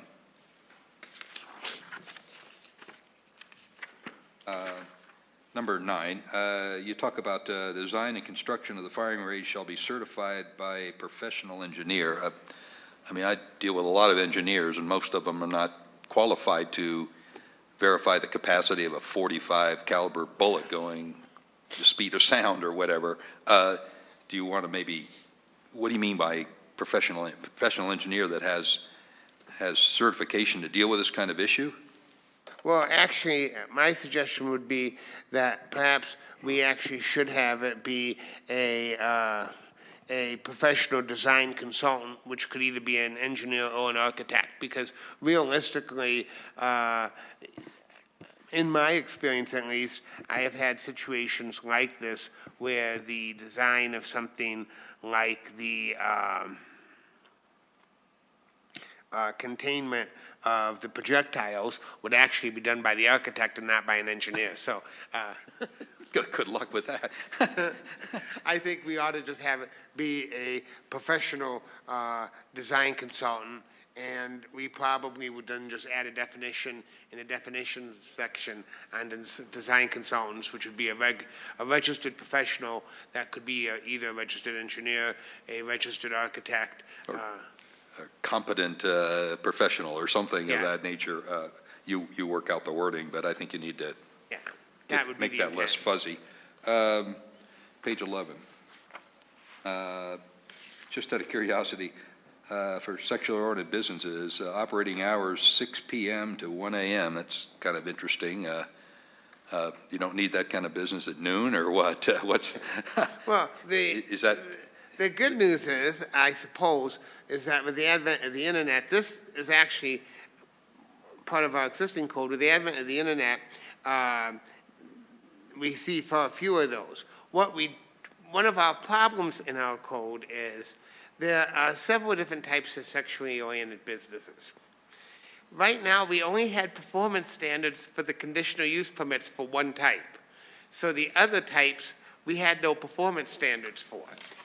And which I can tell you as someone who's been involved with this, that becomes a huge problem, because essentially if one was to come to the city and locate and it happens to be the type that there's no performance standards for, they get to basically do whatever they want. And so what we're trying to do here is really just clean up the existing language and make it clear our performance standards apply to all of the different types of sexually oriented businesses. I understand. Okay.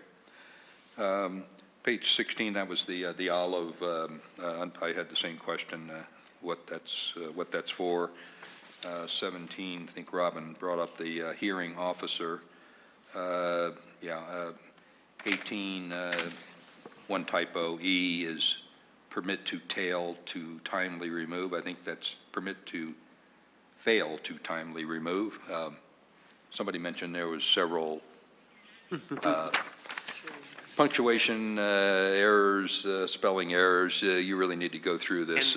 Ms. Senia will work with you and we'll make sure all those are corrected. Denise's fault that it was wrong in the first place? Okay. No. I think she's claiming the fifth. Blame Clarion, they're not here, okay. That's all my questions. Anything else for staff? Mr. Chair and members of the commission, we would recommend that you recommend this text amendment to the city council. They actually, I believe we plan on doing another study session with them to go over this because of the complexity of it. But again, right now, one of the problems with it is that, and what's generated this is indoor shooting ranges fall under our recreational category as an uncategorized indoor amusement. With over half of the city being planned development districts, you can just about locate an indoor shooting range anywhere.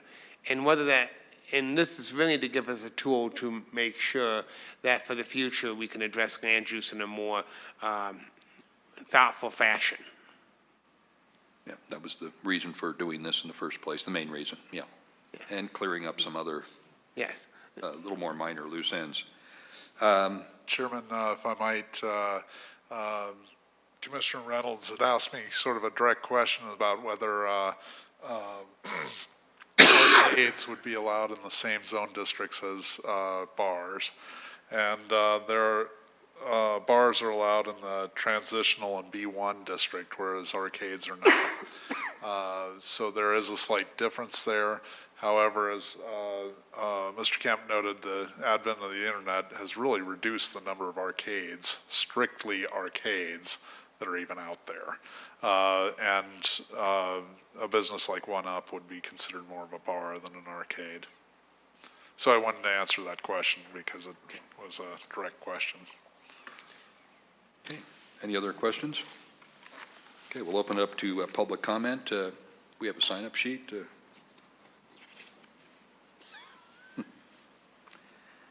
And we have one person left in the audience, Pam Chadbourne.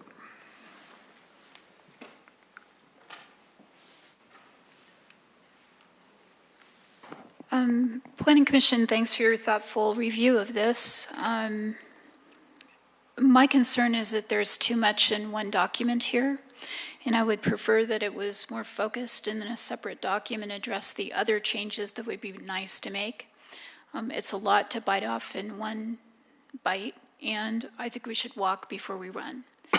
So it would be good to address shooting ranges and try to see how that fits, and then address the other uses in another code change to be presented soon, but not at the same time. And that's because these are very complex and errors can be made. As you noted, nobody has time to check these one-to-one, or errors can be made. It's very frightening what could be done if an error is missed.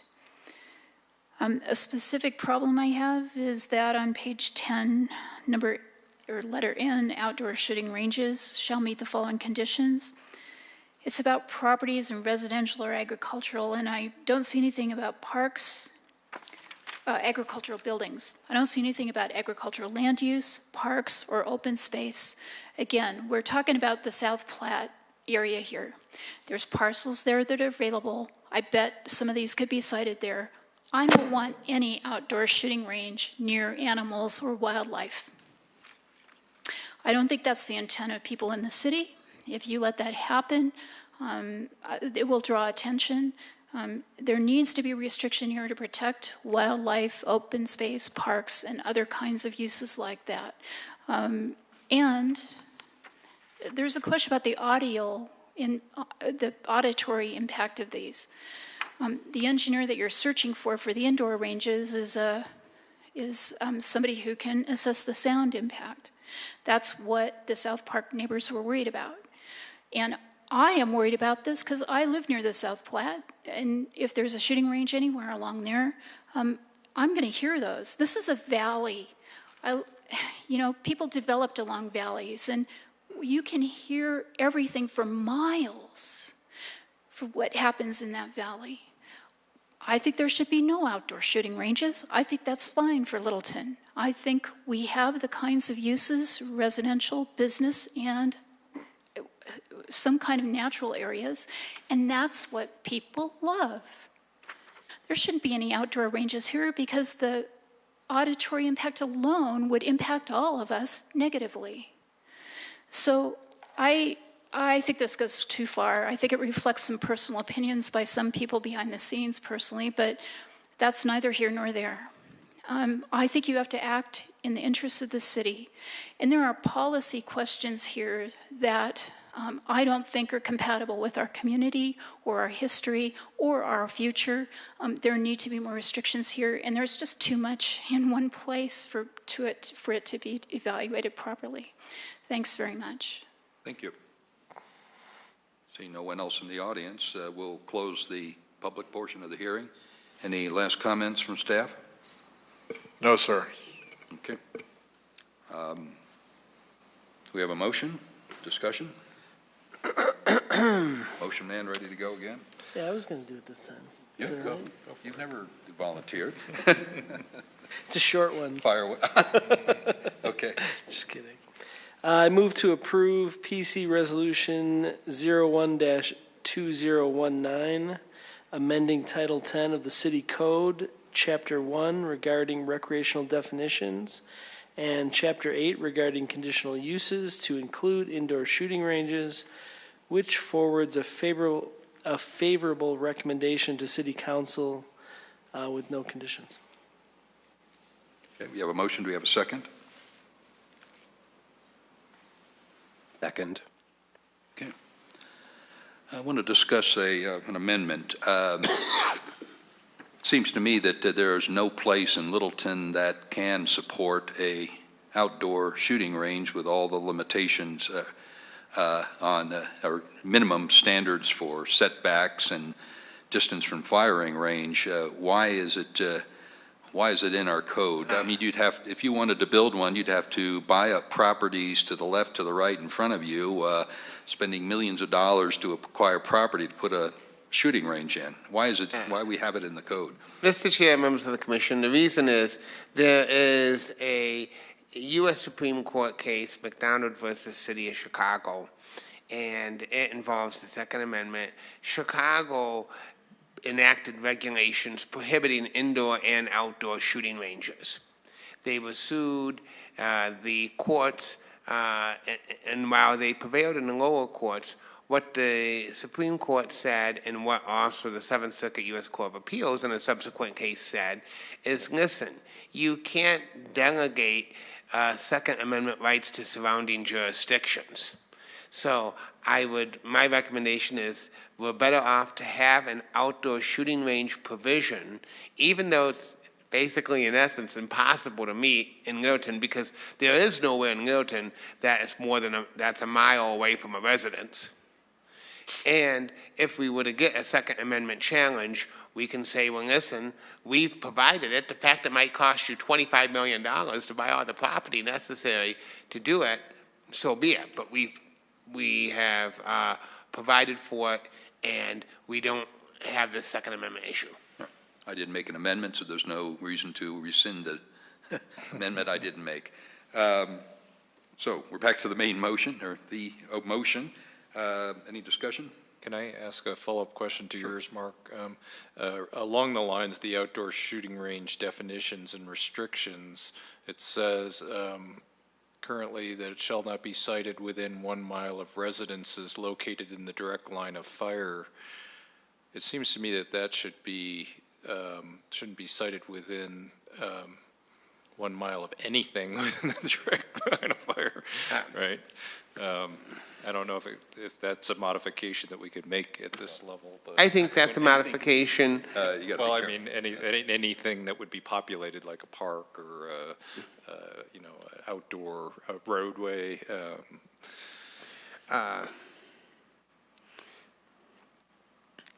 Because we already have in number 2 that you have to be at least 1,500 feet away from a residential or agricultural building. This was basically to create a 1,500-foot bubble plus at least 1 mile in the direction of the round. But that means you could put a school in 1,500 feet away in the direct line of fire, right?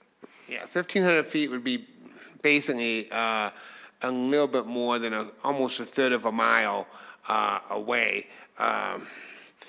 But we can I mean, this is very typical of what range standards are for an outdoor range. But certainly if the commission wanted to just simply say we could delete the 1,500 feet from residential and just have it 1,500 feet from agricultural buildings, and then just have it sited within 1 mile of residences and take out the words located in a direct line of fire, we could certainly do that. That would essentially create a 1 mile bubble for residences and a 1,500-foot bubble for agricultural buildings. propose a... We'll come back to that. I also wanted to ask a question because there was a concern about the storage of firearms at the sites. I think it's addressed in the indoor range, is that they must be locked up in a vault. However, was the concern from the other commissioner who brought that up about the outdoor ranges, or? Yeah, just if it was allowed at all. It wasn't addressed at all. In the outdoor ranges? Yeah. And the difference is many indoor ranges will have lockers or somewhere where you can store your firearm. Outdoor ranges do not have that. Now, I've never been on an outdoor range where you could leave your firearm. You must bring it and you must take it. Right. And but we could certainly add a prohibition against storage on an outdoor range. But I've never seen an outdoor range that would allow you to store firearms. I see an amendment with 2 points. Yes, I'll go ahead and propose an amendment to add to the outdoor shooting ranges that structure, let's see, under outdoor shall meet the following conditions. Shall not be cited. My recommendation would be that you just simply prohibit the storage of firearms on an outdoor shooting range. Okay. First, I wanted to get the one with the 1 mile and the direct line of fire. The motion would be that structures shall not be sited within, or the outdoor range will not be sited within 1 mile of structures located in the direct line of fire. So substitute the word structures for residences. Okay. That's number one. And number two, that storage of firearms would be prohibited at outdoor ranges. Okay. We have an amendment. Do we have a second? Second. Any discussion on the amendment? Seeing none, we'll vote on the amendment first.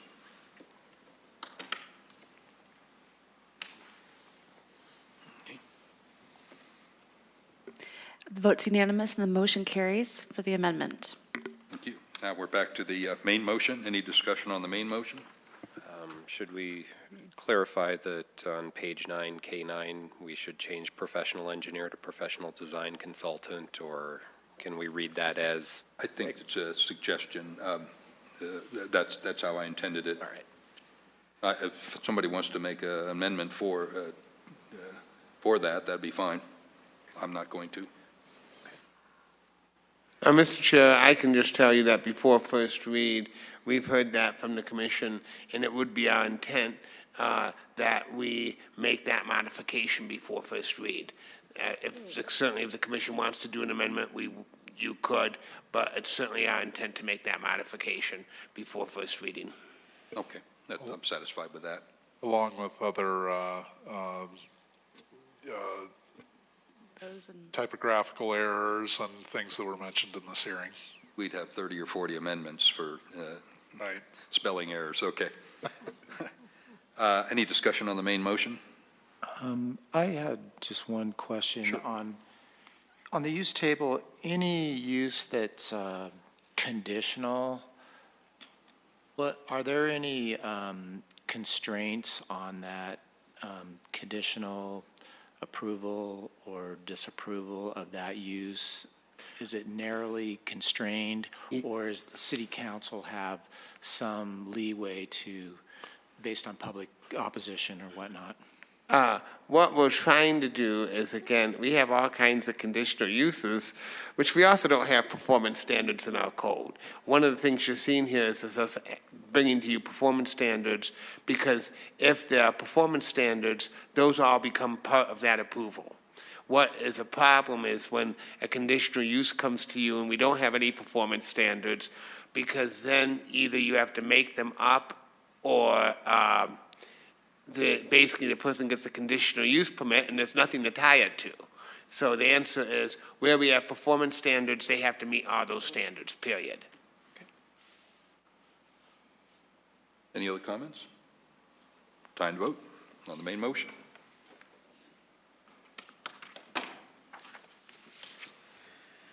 All right, the vote on the main motion as amended is unanimous and the motion carries. Okay. down to staff reports. Anything to bring up? Thank you, Chairman Rudnicki. We do have a zoning map for each of you, the revised zoning maps. We had them printed, and I will distribute those after the meeting. It's now called official zoning map, right? That is the official zoning map. You're correct. Color? In color. You had a big for them before. Now you're giving them out. Okay. Big or decent? Thank you. Okay. Is that it? That's it. Thank you. There is a joint meeting with council next Tuesday. You're all heavily suggested to show up. 3 items will be a discussion of kind of the kickoff of the comp plan, discussion on, I'm sure, just how we're going to do it. Our consultants from Texas will be there.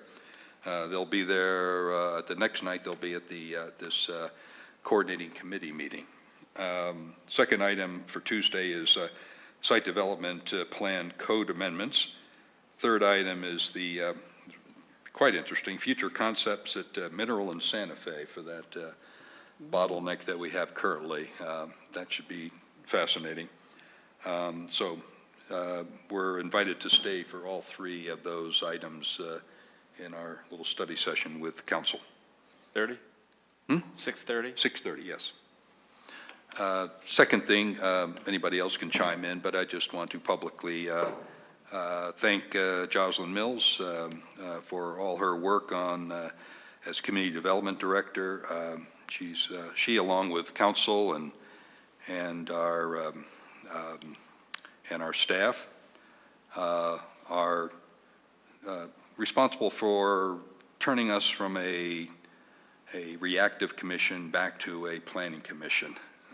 We've made great strides, a lot of good decisions, I think, in the last couple of years. We've been quite busy, and owe a lot of it to Jocelyn. I just want to thank her again. Thank you for her service, and good luck on in your next endeavors.